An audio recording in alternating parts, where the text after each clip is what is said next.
Bonjour Fadila Maroufi. Vous êtes une militante de la laïcité. Vous combattez l'entrisme islamiste dans votre pays qui est la Belgique.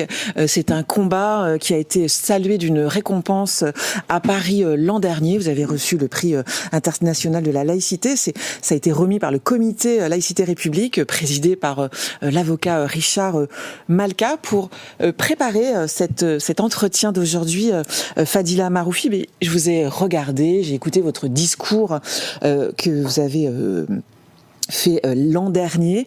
Vous parlez, je vous cite, d'un ennemi qui nous a déclaré la guerre. Vous avez dit, ils veulent notre mort. Ces mots, vous les maintenez ? Oui, je les maintiens, je les assume complètement parce que je pense que ça fait plusieurs décennies en tout cas que ça se prépare. Moi, je l'ai entendu depuis mon enfance. J'avais été déjà choquée quand j'étais plus jeune sur ce qui s'est passé en Algérie avec la décennie noire, les massacres. Les années 90. Et les années 90, tout à fait. Mais j'entendais exactement les mêmes propos, c'est-à-dire l'appel à la haine contre le mécréant dans les mosquées. Et j'avais été fortement interpellée parce que c'était exactement ce qui était dit et ce qu'on entendait en fait en Algérie, c'est en tout cas ce qui en ressortait. Et quand on fait un parallèle, en fait, c'est ce que moi j'ai pu constater. Et puis j'ai grandi avec cette haine en fait qui nous est inculquée depuis l'enfance. En réalité, aussi bien au sein des familles que dans la communauté, via aussi les mosquées qui se sont implantées à partir des années 80, qui sont des mosquées qui ont été financées depuis l'étranger au départ par l'Arabie Saoudite, mais aussi par le Qatar. Et puis il y a eu évidemment avec le courant wahhabite et des frères musulmans. J'ai eu plusieurs générations. Moi, je suis issue d'une famille de troisième génération, l'aîné de 8 enfants. Et à partir de la deuxième génération, on voit que les choses changent et mes camarades de classe qui tiennent des propos haineux vis-à-vis des mécréants. Quand ça change, vous avez quel âge ? Quand est-ce que vous remarquez, vous observez ces premiers changements ? Alors, je devais plus ou moins avoir, à partir de l'âge des années 80, à partir de l'âge de 5 ans, 6 ans, 7 ans, au fur et à mesure que plus je grandissais, au plus il y avait des normes islamiques qui commençaient à être imposées. Lesquelles, par exemple ? J'avais par exemple des camarades de classe à l'école qui me disaient « Oh, c'est dommage, tu devrais être avec un voile, tu fais tout bien, tu as l'air d'être sincère et pieuse, il manque plus que le voile pour que tu sois vraiment admise par Allah et que tu suives vraiment l'islam. » Alors que mon père n'était pas du tout pro-voile, même au contraire, il n'aimait pas ce côté-là. C'est vraiment au bout de quelques années, des années plus tard, en fait, que ma mère va être elle-même enroulée, endoctrinée par mes frères qui eux-mêmes seront endoctrinés dans les quartiers et qui vont se radicaliser. Alors, vous avez été travailleuse sociale, vous avez donc été au cœur des familles, et c'est là où vous avez pu voir aussi en tant qu'adulte l'évolution, c'est ça ?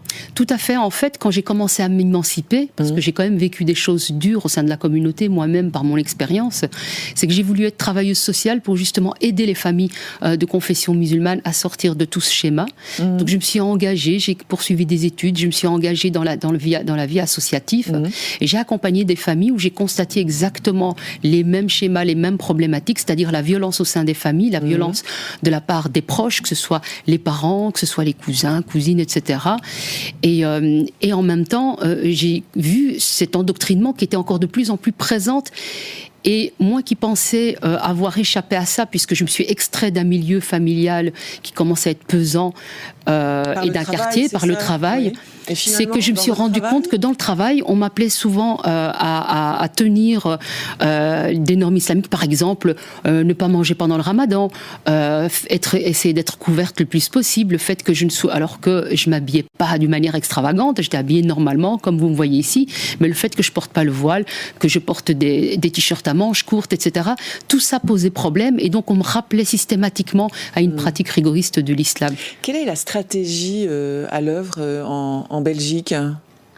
Alors, si on part depuis le départ, les islamistes ont d'abord ciblé les musulmans, c'est-à-dire les ramener et les rappeler à l'islam, les endoctriner en les culpabilisant, en rappelant l'enfer, le paradis, surtout l'enfer évidemment, plus particulièrement pour les femmes, et aussi la haine des juifs. C'est vraiment les deux éléments qui sont centrales, c'est la haine des juifs et la place de la femme en islam et le rôle qu'elle doit tenir, et ce qui l'attend évidemment si elle ne pratique pas l'islam conformément à la charia. Et puis ensuite, petit à petit, on voit qu'ils ont commencé à surtout essayer de convaincre les mécréants. C'est-à-dire qu'au plus on voyait cet entrisme rentrer, pénétrer les différentes sphères, que ce soit les vies associatives, le monde associatif, que ce soit les partis politiques, etc., on voit qu'ils travaillent à l'intérieur ce qu'on appelle les idiots utiles, en leur faisant croire qu'il y a un vivre ensemble à travailler, mais ce vivre ensemble va toujours dans la même direction. C'est-à-dire que si on fait une fête de quartier, eh bien, il faut que tout soit conforme à l'islam pour pas heurter les musulmans. Donc, les Belges qui sont là, qui participent, ou les non-croyants, n'ont pas droit à leur verre de bière. On dit surtout pas, n'offusquez pas les musulmans, pas de boudin, pas de porc, mais on va plutôt préparer un couscous. Voilà, pas d'alcool. Donc il faut surtout pas heurter. Et ça vient surtout, on va dire, des travailleurs sociaux qui ont intégré, si vous voulez, le discours des personnes du vivre ensemble, et puis des fréristes, en fait, des gens qui Donc, sous couvert de vivre ensemble, pour vous, c'est l'imposition, enfin l'entrisme des frères musulmans qui est à l'œuvre en Belgique, c'est ça? Tout à fait. Ils ont compris notre système, ils ont compris notre langage, ils ont compris comment arriver finalement à renverser les choses. C'est vraiment d'une manière assez perverse, en fait. Et donc, c'est comme pour le voile, finalement, qui était à la base, tout le monde voyait ça comme une soumission de la femme, comme une séparation entre les hommes et les femmes. Et puis, tout d'un coup, c'est devenu ma liberté, mon choix. Alors que le seul choix que la femme fait, finalement, c'est accepter le voile par soumission. Parce qu'en réalité, il ne représente que ça. Un débat sur le voile qui est revenu en France, puisqu'il y a eu des prises de position sur notamment le voile dans le sport ici en France. Quelle est la réaction des pouvoirs publics chez vous en Belgique face à ce phénomène? Est-ce que ça réagit? Alors, notamment à Bruxelles, ça réagit pas tant que ça parce que, si vous voulez, Bruxelles, au départ, vous avez des ouvriers qui étaient la force en fait du Parti socialiste, donc de la gauche, qui s'imposait dans différents quartiers de Bruxelles. Bon, Bruxelles est constituée de 19 communes, et vous aviez une force de la branche ouvrière. Et puis finalement, les ouvriers, on va dire les belgo-belges, ont commencé petit à petit à quitter les quartiers. En réalité, ils ont quitté ces quartiers pas parce qu'ils devenaient riches ou parce que ça leur plaisait plus d'y habiter, mais parce qu'ils étaient confrontés à une violence de la part de la communauté musulmane, qui disait violence physique, verbale, parce qu'ils disaient que d'ailleurs c'est ce qu'on enseignait dans les mosquées, c'est que les mécréants, on pouvait les voler, on pouvait les frapper, on pouvait être violent et ne pas les respecter.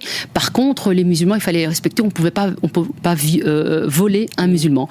Et donc ces Belges sont de plus en plus partis, et donc on a une communauté musulmane qui est de plus en plus présente, et ce qui est une force électorale du coup pour la gauche, qui s'en sont rendus compte, et donc il fallait absolument attirer ces votes. Donc au départ, on a voulu, il y a eu une demande pour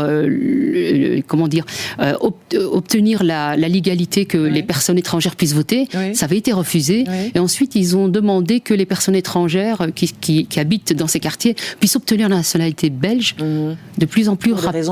Pour des raisons électorales, pour qu'ils puissent voter. À partir du moment où ça s'est fait, évidemment, ils ont été chercher cet électorat-là en acceptant ils ont fait beaucoup de compromissions. Les frères musulmans l'ont compris, évidemment, et donc ils se sont emparés de tous les lieux fréquentés par les musulmans pour imposer et pour être les porte-parole des musulmans des quartiers, et donc finalement demander appliquer des normes pour soi-disant respecter les musulmans.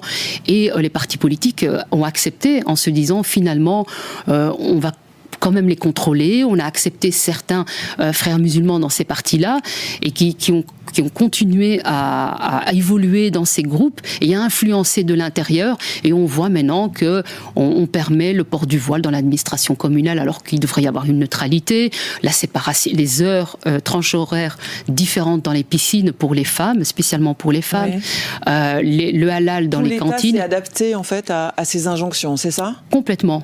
Vous dites cette phrase très forte, si vous voulez connaître l'avenir de la France, venez observer l'évolution en Belgique.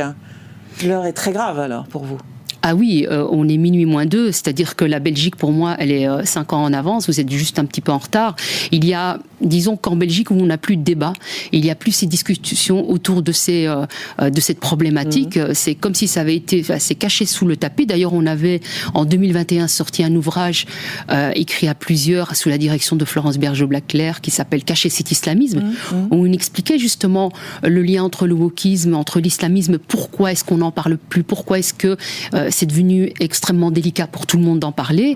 Et pourquoi c'est devenu une censure, parce qu'il y a vraiment une censure. Ça veut dire quoi, l'opinion public belge, les médias sont tétanisés, anesthésiés?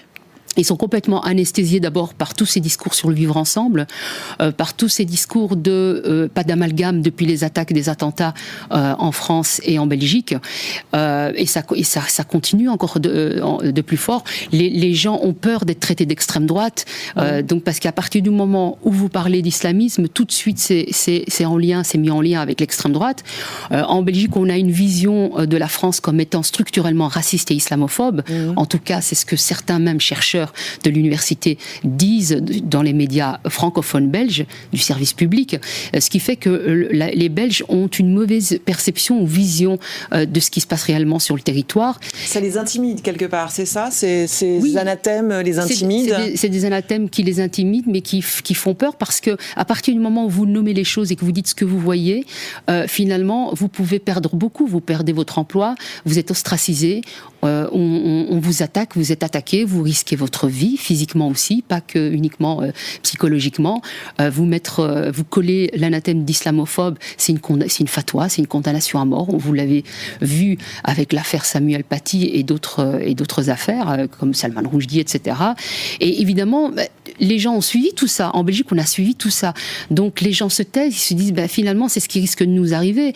Alors, la chose peut-être, ce qui peut encore pour moi sauver la Belgique, parce que je pense qu'on est complètement dedans, mais c'est le fait que la France résiste. Je pense qu'on est nombreux pays, moi je l'entends dans d'autres pays, mais aussi en Belgique, qui se dit, mais si la France résiste, peut-être que si la France en parle, si la France impose, peut-être que nos dirigeants vont finir par ouvrir les yeux et par changer d'avis et par changer leur façon de mener les choses. Alors moi j'ai ce souhait-là aussi, j'espère vraiment. On voit par exemple que votre ministre Bruno Retailleau prend des décisions assez fermes et assez courageuses, et on espère vraiment avoir un homme providentiel ou une femme providentielle politique qui ait autant de courage. Vous êtes à Paris parce que ce soir vous participez au meeting pour la République, la France contre l'islamisme, un événement qui est organisé par le collectif Agir Ensemble. Je crois que Bruno Retailleau est attendu, Gérald Darmanin. Vous allez prendre la parole. Qu'est-ce que vous allez dire à cet auditoire? Alors moi, ce que j'aimerais surtout, là où j'aimerais appuyer, c'est qu'il faut vraiment mener des actions. Il faut passer à l'action, il ne faut plus juste être regardé, être titanisé ou se taire.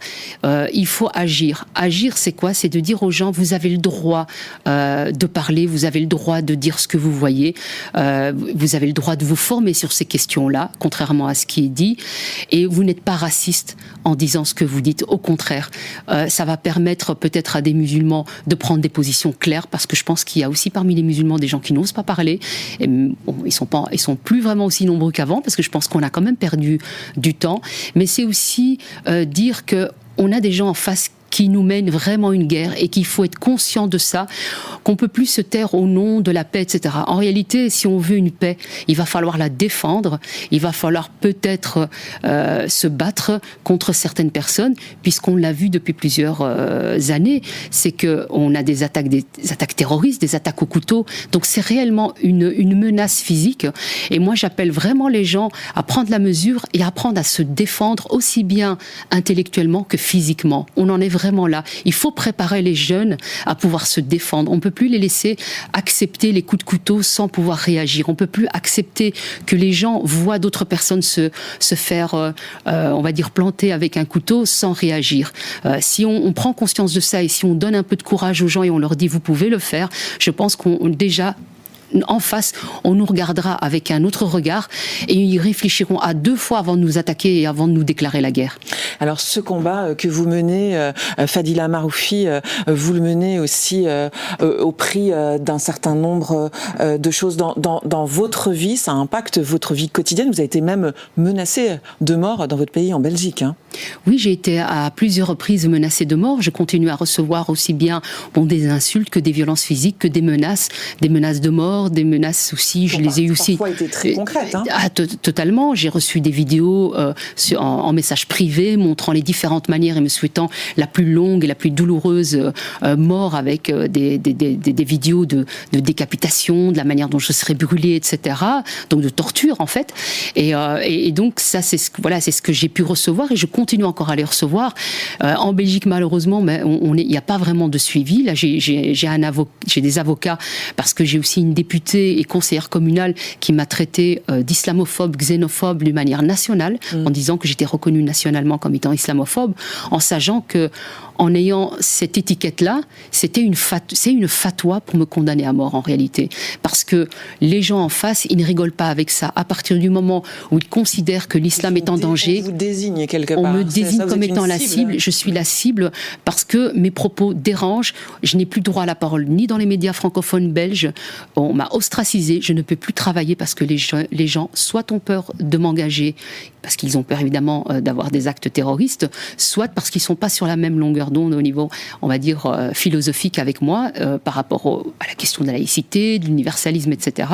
Donc actuellement, je ne peux pas travailler. Vous faire taire, c'est ça, en Belgique ? Non seulement de me faire taire, mais complètement effacer, c'est-à-dire me faire disparaître complètement pour que les gens n'entendent pas. Or, je sais que depuis la France, j'ai de plus en plus de témoignages de Belges, aussi bien de confession musulmane que de non-musulmans, qui m'écrivent et qui me soutiennent, qui le font évidemment en message privé parce qu'eux-mêmes ont peur. Merci Fadila Maroufi d'être venue sur le plateau de Point de Vue. Et pour poursuivre cet entretien, je vous conseille et vous recommande l'enquête signée Nadjet Cheregui et Judith Weintraub dans le Figaro magazine de cette semaine, Voyage en Belgique-Kistan. Merci d'avoir été là. Merci.